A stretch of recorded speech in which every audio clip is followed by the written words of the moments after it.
Grandma லைஃப்பில் நம்ம இன்றைக்கி என்ன செய்ய போகிறோன்னா தக்காளி சாம்பார். இன்றைக்கி அமாவாசைன்றதுனால தக்காளி சாம்பார் செய்கிறேன். இதுக்கு தேவையான பொருட்கள் என்னன்னு பார்த்துடலாம். நீல வாக்கில் அரைந்த ஒரு வெங்காயம், 3 தக்காளி, கருவேப்பிலை, கொத்தமல்லி, மிளகாத்தூள் 3 ஸ்பூன், 1 ஸ்பூன் சாம்பார் பொடி. இந்த சாம்பார் பொடி நான் வீட்டிலே செய்யுது. இது எப்படி செய்யுதுன்னு அடுத்த வீடியோவில் உங்களுக்கு காமிக்கிறேன். தேவையான அளவு எண்ணெய், புளி கரைச்சல், சும்மா கொஞ்சோண்டு புளி கரைச்சி விட்டால் போதும். அப்படி செய்யும்போது நான் காமிக்கிறேன் உங்களுக்கு. இப்போது நம்ம பருப்பு ஆல்ரெடி ஒரு அழகு பருப்புக்கு 3 டம்ளர் தண்ணி ஊற்றி வேக வச்சு வச்சுருக்கேன். பருப்பு வெந்துட்டுருக்கு. அதுக்கப்புறம் நம்ம எப்படி செய்யலான்றதை பார்க்கலாம். முதல்ல பருப்பு வெந்துட்டு இருக்கும்போதே நம்ம ஒரு சட்டி எடுத்துருக்கேன், மண் சட்டி. இதில் நம்ம வெங்காயம், தக்காளி, மிளகாத்தூள், உப்பு, சாம்பார் பொடி எல்லாத்தையும் சேர்த்து வேக வைக்க போகிறோம். அதை எப்படி செய்யணும்னு பார்ப்போம். வெங்காயம் போட்டுக்கலாம், தக்காளி போட்டுக்கலாம்,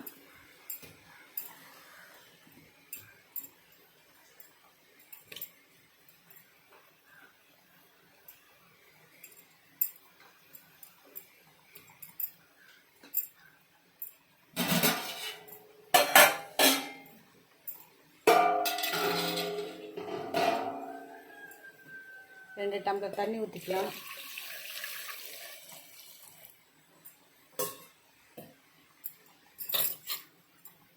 அதில் ஏற்கனவே சொம்பில் எடுத்து வச்சுருந்த தண்ணி தான் இப்போ விட்டுருக்கேன்.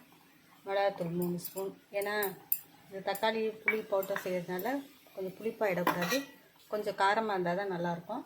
சாம்பார் பொடி,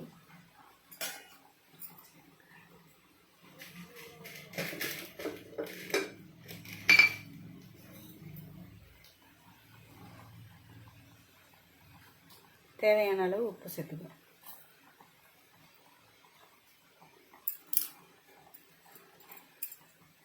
நான் எங்கள் வீட்டில் உப்பு எப்போவுமே கம்மியாக தான் யூஸ் பண்ணேன். சிறிதளவு கொஞ்சம் வேகிறதுக்கு எண்ணெய் விட்டுக்கலாம். இப்போது இது வெந்துகிட்ருக்கோம். வெந்து முடித்தோடனே எப்படி செய்யறதுன்னு சொல்கிறேன் நான். இப்போ தக்காளி, வெங்காயம் எல்லாம் நல்லா வெந்துச்சு. இப்போ நம்ம புளி சேர்த்துக்கலாம். கொஞ்சமாக புளி கரைச்சி வச்சுருக்கேன், அதை ஊற்றலாம். இப்போ இதுவும் கொதித்த பிறகு இப்போ ஏற்கனவே வேக வச்ச பருப்பை நம்ம சேர்த்துட்டு அதுக்கப்புறம் தாளிக்க போகிறோம். பருப்பு வெந்துடுச்சு.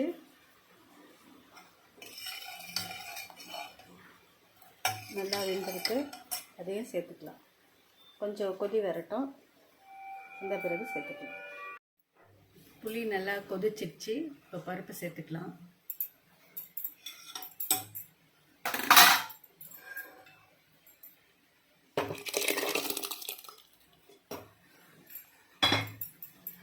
பருப்பு சேர்த்தாச்சு. இப்போ ஒரு கொதி வந்தோடனே கருவேப்பிலை, கொத்தமல்லி போட்டு தாளிச்சிடலாம். இது கொஞ்சம் திக்காக இருக்கிறதுனால இன்னும் கொஞ்சம் தண்ணி சேர்த்துக்கலாம்.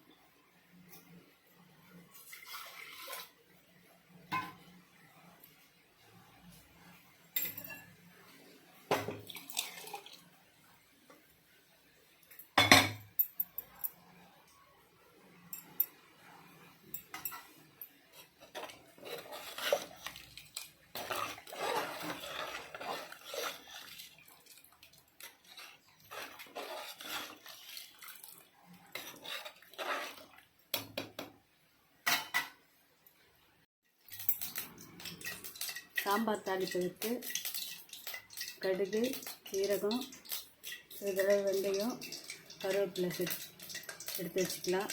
இப்போ கடாயில் எண்ணெய் ஊற்றி கருவேப்பிலை, கடுகு, சீரகம், வெந்தயம் போட்டு பொரிஞ்ச உடனே கருவேப்பிலை போட்டு பொரிஞ்ச உடனே அதை தாளித்து போட்டுடலாம். அதுக்குள்ளே சாம்பாரில் கொத்தமல்லி தழையை தூவிக்கலாம். இது ஒரு கொதி வரட்டும். கொதி வந்தவுடனே இறக்கிடலாம். தாளிச்சு போட்ட உடனே கொதி வந்தவுடனே இறக்கிடலாம். ஈஸியான தக்காளி சாம்பார் ரெடி.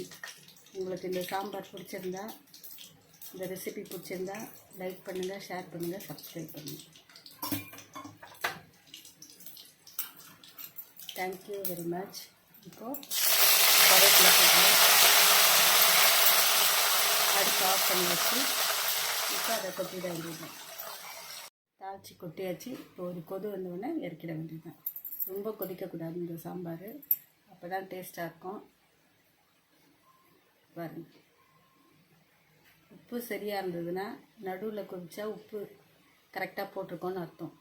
சைடில் கொதிச்சுன்னா இன்னும் கொஞ்சம் உப்பு சேர்க்கணும்னு அர்த்தம். நாங்கள் கொஞ்சம் உப்பு கம்மியாக தான் சாப்பிடுவோம், அதனால் உப்பு கம்மியாக தான் சேர்த்துருக்காங்க. கொதிச்சிச்சு. இப்போ இறக்கிடலாம். சாம்பாரை நிறுத்தியாச்சு. அடுப்பு ஆஃப் பண்ணியாச்சு. இப்போது சுவையான தக்காளி sambar ready. Thank you very much.